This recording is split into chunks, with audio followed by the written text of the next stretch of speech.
So happy that the netcode is delicious. Popeye's crispy, baby!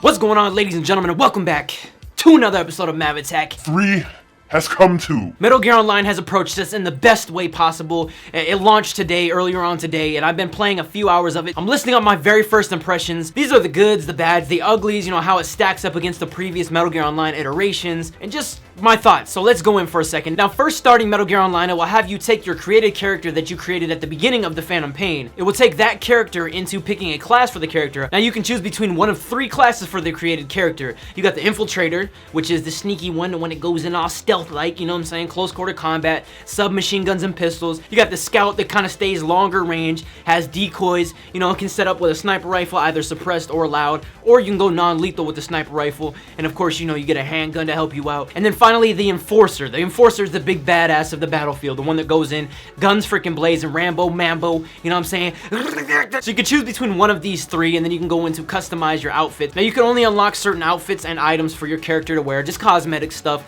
with some of the in-game currency that is kind of hard to get. So I can see a lot of the better cosmetic stuff will take a little bit of grinding and a lot of playing to do so. So that's pretty freaking awesome, but you can give them beanies, you can give them hats, glasses, change their outfit, change the color of their outfit, switch different things up. I noticed that you can actually use FOB tokens to like purchase more premium like gear and stuff. Like there was one, for example, a golden outfit. It just turns your outfit all gold. And you can actually unlock that with FOB tokens instead of in-game currency. Now, moving on to the gameplay. Now, once you finish creating your character and get your class the way you want it set up, there's kind of a hub area that you can run around. You can practice target practice, which I noticed, and this was a really important thing to me. In the single-player version of this Metal Gear Solid, I wanted to practice my aiming to get prepared, get pre-prepped for Metal Gear Online, but I noticed that when you shoot objects with lethal weapons, there were no bullet hits in the walls, and I was always curious. I was like, why they do that? Maybe they did that because they wanted more resources. They wanted to like put more memory into the game for other things that are in the world. I noticed when I got online in this central little hub area, you can take your character, you can go into this hub, you can practice shooting, you can do all these things. What I noticed is when you shoot the wall, you actually get bullet hits. You can kind of see what your bullet spray is going to be, and that will help a lot in practicing and figuring out how to really like lock down the recoil and practice your aiming and everything, which is really, really cool. So getting into a game, matchmaking, and we'll talk about the goods and the bads in just a little bit, but getting into the game matchmaking, it was easy for me, and I've heard that it has been really bad for some people, especially with parties, because you can get parties up to 8 people. You can also set your own match, whether it be open or private, but I didn't have a party. I went in solo, so as soon as I hit the matchmaking, I went straight into the game. And with the matchmaking, you can do auto matchmaking where you can search for a specific game mode, or you can just do any game auto matchmaking, and it should put you within a few seconds right into the game. But you can also search a server browser where you can, you know, obviously like tailor and set different parameters with what kind of game mode you want, whether you want to do Cloak and Dagger at nighttime, you know, with rush on or off. You know, there's different parameters that you can set, and you can push into the game from there. So once you get into the game, you get the menu screen, people load in, you have to hit start to ready up, which is awesome. You can switch between your available classes in that list, and you can also switch the music that's going to be playing during your gameplay session. So once everybody readies up, you get in the game, and then there are 3 different game modes. There's Cloak and Dagger, which is the one lifer game mode that has one team being stealthy, having to go get these discs from the other team that are trying to scout them, trying to find them, and trying to eliminate them from taking their disc and getting it back to their base. I played a few games of this game mode, and I thought the attackers were going to be really OP, but I found out that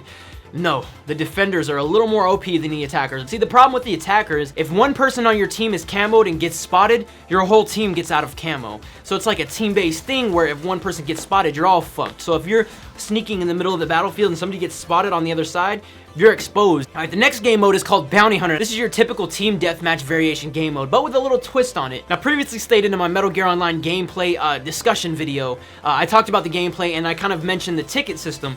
What the ticket system does is, if you get a high kill streak, and you get, say you kill like 5 enemies, your bounty turns into 5. Now, if somebody kills you and Fultons you, they get all your 5 tickets towards their team's tickets. You're essentially trying to dumb down the enemy team's ticket count, but the thing about that is, you can actually flip that on the enemies, and the enemies can actually flip that on you. you. Now the third game mode that I played, and this was actually my favorite one, and so this one is called Comm Control, where you have to basically hold 3 different points on the map. Now one faction starts off holding all 3, and then the attacking team has to go and capture each one for themselves, and then once you capture that, you proceed to defend, and you have to stay within a little bounding box area. It makes for some really intense and tactical ass battles. The game just overall is like it's a lot more tactical than I thought it was going to be, and then what the gameplay has led on. Surprisingly enough, I really came into this Metal Gear Online thinking that it was going to be the Call of Duty, you know, the Call of Duty version of MGO, and it was just going to be garbage. But playing it, it's a lot slower paced. It's not as slow paced as previous MGOs like MGO 1 and 2.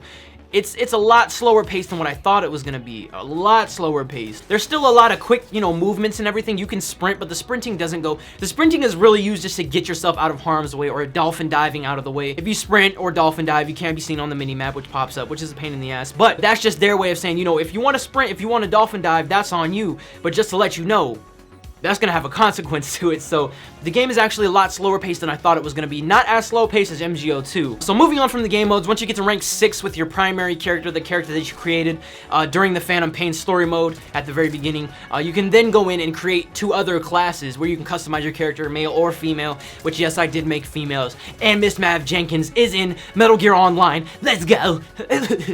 I'm too freaking excited right now. So yes, Miss Mav Jenkins is in Metal Gear Online, but you can create 2 more slots. So what I did was I created 2 new females, and I gave them the Infiltrator and the Enforcer class, because my original character, I started with the Scout class, which is for like beginners, so I just figured I would do that and then rank. But once you get to rank 6, you unlock those 2 other class slots, and then you can create your character from scratch. You can make male or female, like I said, and then, you know, once you level up and progress, more things unlock for you to use. So it's a really fun character system, one that I really did expect for Metal Gear Online to have, which they definitely delivered. But let's get into the goods and the bads, the positives and the negatives, all that stuff. And those were just my, you know, initial impressions. That's what I got into, and this is what I got out of what I got into. So let's do it. So there's no host migration. This is fucking ridiculous. There is 0 host migration. Say you're playing a game, it's getting really heated, you know what I'm saying? You're in the middle of it, it's going down right now, your team is dominating, but you know, you're in the middle of a battle, somebody's got your disc running back, something crazy is going on, right? And the host gets mad. The host is like, you know what, fuck this, we're losing, decides to rage quit. Guess what happens? The whole server gets shut down. Everything gets shut down. You get no match bonus, you get no points for completing the match, you get no points for even being in the match. The game just ends. Why don't you have host migration? Why don't you have dedicated servers so we don't have to worry about host migration?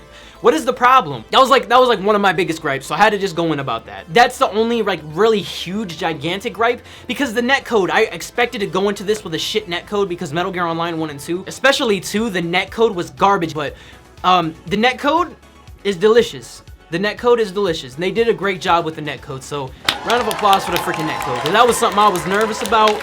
I was watching gameplay videos, people were freaking rubber banding, people were freaking CQCing people from around the corner like 5 feet ahead of them. They'd be running, and they would just be like, get over it, like some scorpion shit. So that was actually really like surprising, and I'm so happy that the netcode is delicious. Popeye's crispy, baby. The classes do feel balanced so far. I haven't unlocked too much into each different class, but I have noticed that in the battlefield, one class can trump another. One class is not more OP than another. Now, the Infiltrator, for example, can go invisible, and that does kind of suck because you don't really see them. You see like the little phantom image of them. You see their little outline and little cloak. But there are ways around that stuff. It's kind of, if you're paying attention, you can do something about it. I don't really see one outshining the other one as far as being too OP or not. Speaking of too OP, the Walker Gears. Get those the fuck out of the game. Those have been teased for so long, the Walker Gears, and they are literally the bane of my pure existence, man. Utter disappointment with the Walker Gears. Just seeing them run up on you in the battlefield. There are ways around them, but they're so frustrating because people can just sit in them and sit in a corner and just run their freaking minigun, and it's ridiculous. Like I said, there are ways around them. I get destroyed by Walker Gears. I'll throw grenades at them. I just can't destroy them. And then when I get my dumb ass inside a Walker Gear and try to walk around the battlefield, guess what happens to me? All I'm saying is the Walker Gears just need to be toned down just a tiny bit. I don't know whether they need to put less on the map, maybe weaken their armor a little bit. I don't know what they can do necessarily to really fix that, aside from taking them out of the game completely, or give us the option to do custom game modes that we can completely remove Walker Gears, and that kind of turns the tide of gameplay, so to speak, because, you know, then it's just gun on gun, not gun on freaking 35mm turret I guess they're not too difficult to kill. I get frustrated with them, so skip the walker gears. Skip those, man. Now the special characters, you know, Snake and Ocelot, I don't think they're special fucking characters. I think they're special education in the back of the class looking ass characters. Literally playing as Ocelot, like Ocelot sucks in my opinion, right? So I'm playing as Ocelot, right? Ocelot has like 4 or 5 different like class variations. Like there's one where he can go non-lethal, where he has pistol that is non-lethal rubber bullets. He has a shotgun that's, you know, rubber bullets. His revolvers are just ass. Like every time, I don't know if I just need to play as him more, and get the chance to play as him more, because it is randomized. You just randomly get selected as one of these special characters, and then you have to play with them for the rest of the game, which I'm not a fan of. Maybe if I play as Snake, maybe it'll be a better experience with Rocket Fist and all that stuff, but Ocelot, his guns are trash, in my opinion. When you spot somebody, I do like when you spot somebody and you shoot a wall, it ricochets and hits them around the corner, which is a little cheap, but at the same time, Ocelot isn't very powerful, so that I feel like that kind of balances it a little bit. You know, but obviously, as you can tell, my excitement is through the roof. The game is ultimately what I expected it to be. I knew what the gameplay felt like in single player of the Phantom Pain, so you can kind of get a feel for what the online is going to be like. They just tailored it really nicely to fit in with the multiplayer version of the Phantom Pain, and just overall, I'm having a freaking blast. I was getting my ass handed to me the first like 3 or 4 games. I will tell you that right now. Oh, and another thing, I keep like forgetting I wrote some stuff down. I really like the map variation because they can be day or nighttime, and then some of them are smaller, some of them are bigger, depending on what the game mode is. But that dynamic weather, delicious. That dynamic weather is really nice. It adds a really unique change to the gameplay. Like, it's like midday, you're trying to snipe somebody, you see a squad of people and you want to help your squad out, you're about to snipe. Sandstorm rolls in. Oh. So I love the dynamic weather, I love the shooting mechanics, I love the equipment, I love the movement, the gameplay feels so freaking good, netcode is delicious, host migration and matchmaking are a little bit ridiculous. Y'all need to get that shit figured out ASAP. Figure out your walker shit, get your walkers all situated, and then we could have a really, really successful game. But I hope you guys enjoyed this episode of MavAttack. I know it was a longer video, I just wanted to go into detail. You know, I've played for like probably about 4 hours now, so I put in a little bit of time, got my hands on it, wanted to get the impressions out to you guys, with a little bit of gameplay in the background, of course. But I really hope you guys enjoyed this episode of MavAttack. If you did enjoy this episode of MavAttack, attack that like button. All you He-Mav stay rad, all you She-Mav stay fab, and I'll see you guys all on the next episode of MavAttack. Twin Snakes Mall.